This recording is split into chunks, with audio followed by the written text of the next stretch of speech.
That is an amazing amount.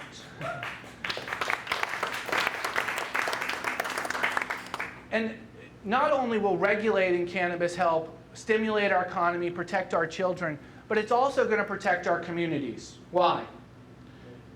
We have to protect our citizens and stop destroying the lives of good, hardworking people in the communities they live in. Florida has the third largest prison system in the country and spends over $2.1 billion per year on the prison system alone. Houses over 100,000 inmates, and over 115,000 offenders are on active supervision. This is millions and billions of dollars to you of your taxpayer money that could be gone to better resources like having those rape tests analyzed and people convicted. The substantial growth was in part of our prison system due to non-violent drug offenders. We incarcerate in the state of Florida people at an alarming rate and 25% higher than the national average. That has to stop. Our resources have to be better allocated. It cost $80 million to build a prison in the state of Florida. In 2001 to 2010, 8 million cannabis arrests were made, and 88% of those were for simple possession. The FBI's homicide statistics from 1980 to 2008 show 31,000 homicides in the state of Florida, but only 19,000 were ever solved. That's not good enough. Violent crime needs to stop, and we need to allocate our resources to stopping it.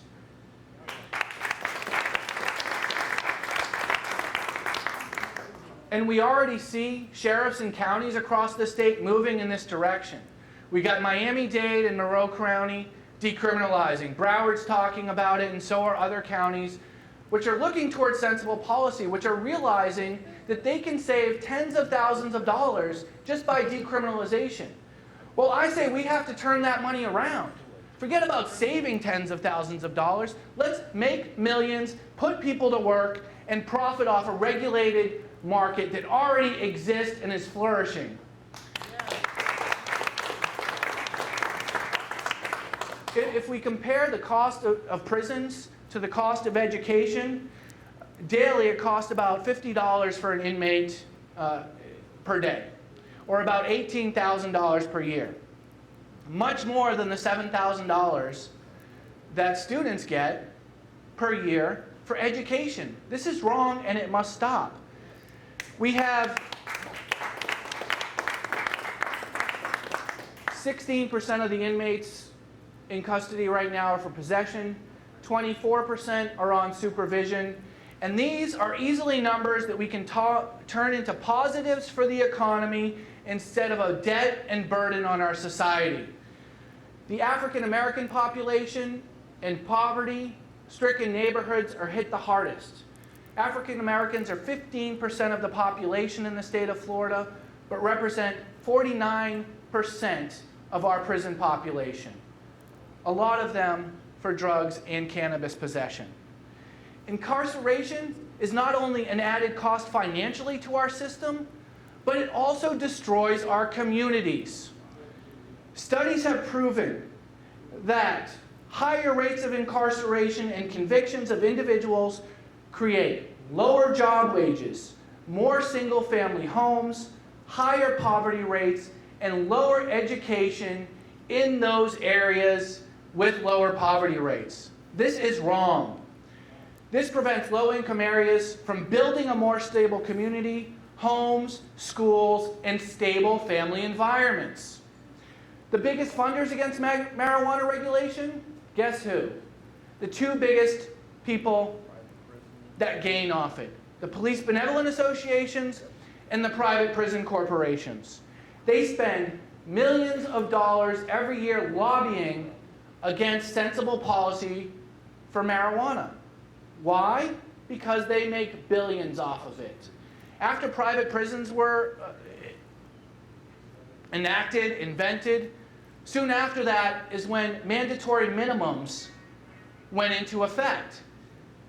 The only reason was to fill the beds of those businesses they just created. That's it. And mandatory minimums on drug laws are some of the worst in the country, in the world. And that has to stop. We cannot continue to incarcerate the people and citizens of this country. We have a small percentage of citizens and population in the world, but we have 25% of the prison population. That is just wrong and unfair. The truth is, and we know from 23 states, plus Washington, D.C., yes, where our capital lies, they have legalized medical marijuana and adult use marijuana. The benefits of regulated use far outweigh the harm. And this isn't a new policy. This isn't something new. In 1977, Jimmy Carter, in his message to Congress about decriminalization, said the same thing. Penalties against the possession of a drug should not be more damaging to an individual than the use of the drug itself.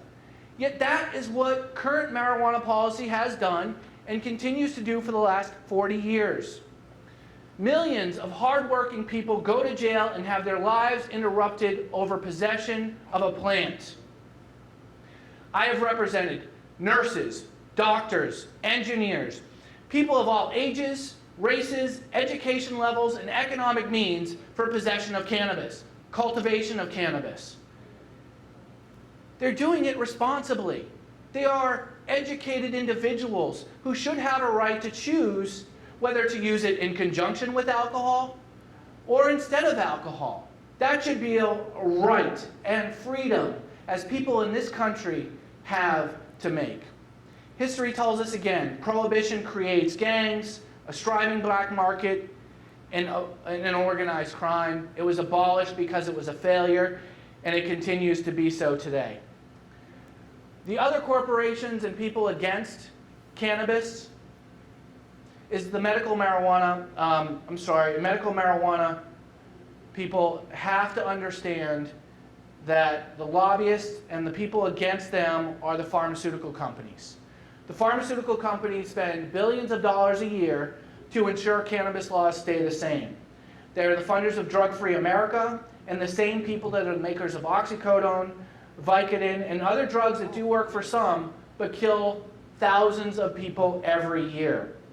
Viagra has been related to over 2,000 deaths, while cannabis over 5,000 years of use has been related to 0. Yeah. My question to you is this, and to the pharmaceutical companies: why would they spend money lobbying against a drug that is allegedly dangerous to one's health, that would intentionally or potentially increase the revenues from pharmaceutical companies? And why are they now rushing to develop whole plant-based cannabis medications? Because they know cannabis works as a medication. My main focus in this industry for the past 10 years has been representing patients persecuted for choosing cannabis as a medicine. People suffering with AIDS, anorexia, ALS, fibromyalgia, liver issues, gastrointestinal issues, chronic pain, PTSD, and other ongoing and lifelong illnesses. We here at Regulate Florida believe in medical marijuana as support and a change in the laws to allow safe access to patients. States with medical marijuana laws have not only seen financial benefits, but they've also seen tremendous medical benefits.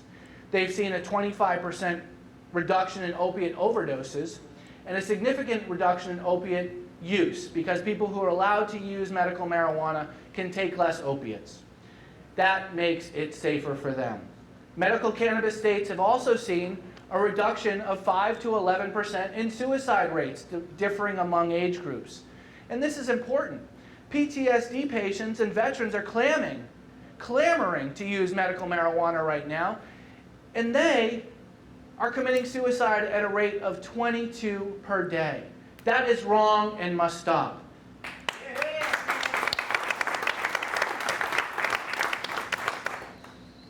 Cannabis has been agreed to and shown by our government to be effective in easing the problems of chemotherapy, reducing risk in Alzheimer's as a neuroprotectant, and protecting those with traumatic brain injuries, among dozens of other illnesses that studies every day come up and show that cannabis is beneficial for treating. Our legislature has recognized a low THC cannabis that will help a small minority of children. But this is not enough.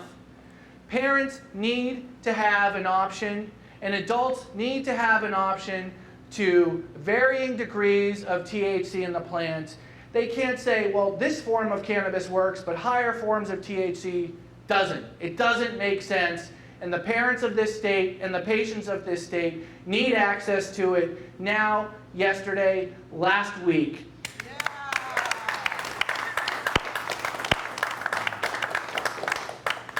The low THC strain doesn't work for the majority of children. It doesn't have the necessary THC content to fight cancer or give parents any options if the low THC variety does not work.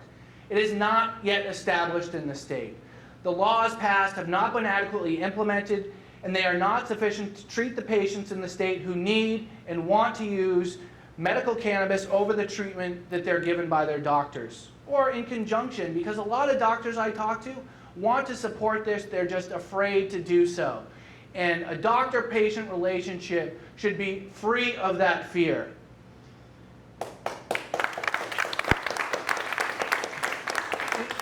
Instead, what our legislature did was create a monopoly, a model of marijuana based on corporate greed, and while the politicians debate, the patients of Florida die and wait. This amendment may be the only option for adults to obtain their medicine until the politicians or people of Florida vote on a medical marijuana amendment to open the door to safe access for patients of all ages. The children need it now. This amendment wouldn't help the children, but they need it now, and we encourage people to support medical cannabis as well as a regulated, sensible policy and control.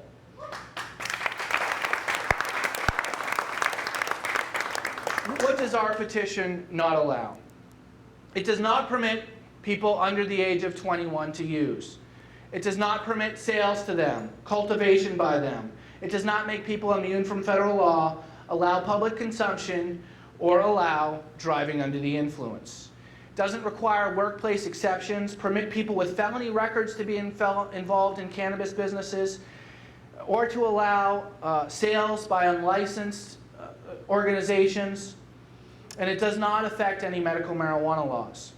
We decided the Department of Business and Professional Regulation, an experienced agency in these matters, would be responsible for oversight, creating any rules not created by the amendment, not addressed in the amendment, and overseeing licensing and enforcement. What this amendment does allow, what freedoms does this create for the people of Florida? Adults over 21 to use cannabis in the privacy of their own home responsibly. It does allow the licensing of cultivation, testing, manufacturing, products, and retail facilities.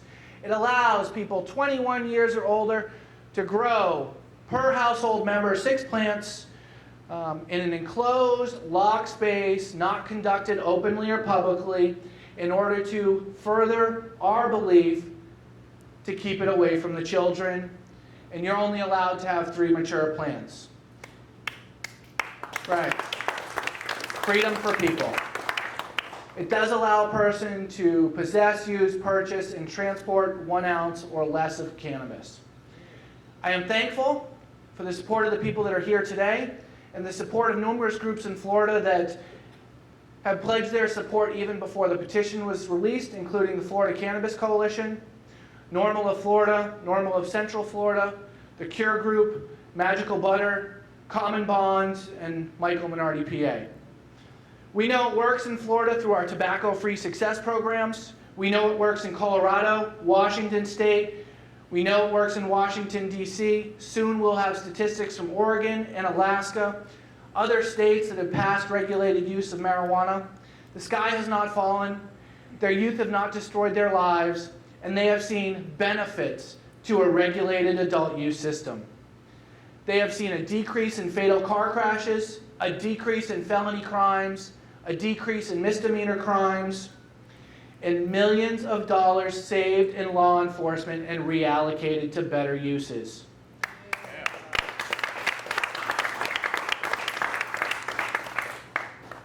In the jobs and the economy, Colorado has seen their unemployment rate drop from 6.9% in May of 2013 to 4.2% in 2015. A new real estate market has emerged by people renting not only retail stores, but also warehouses and facilities for cultivation and infused product facilities going at a rate much higher than normal commercial warehouse space. There are currently dozens of medical and regulated use initiatives going on around the country, and the debate about cannabis is on. That's right. It's time to talk about science and sensible policy. Our website and our campaign is about that. RegulateFlorida.com will have links to much of the information and studies that we discussed here today, as well as additional information and studies, including what we envision are principles of a regulated use system. Key points and explanations of the petition and all information you need to sign the petition, get involved, help us create a new, sensible, regulated Florida.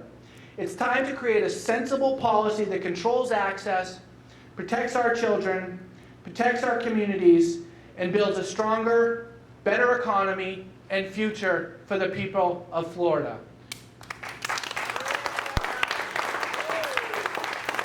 Together we can. Thank you.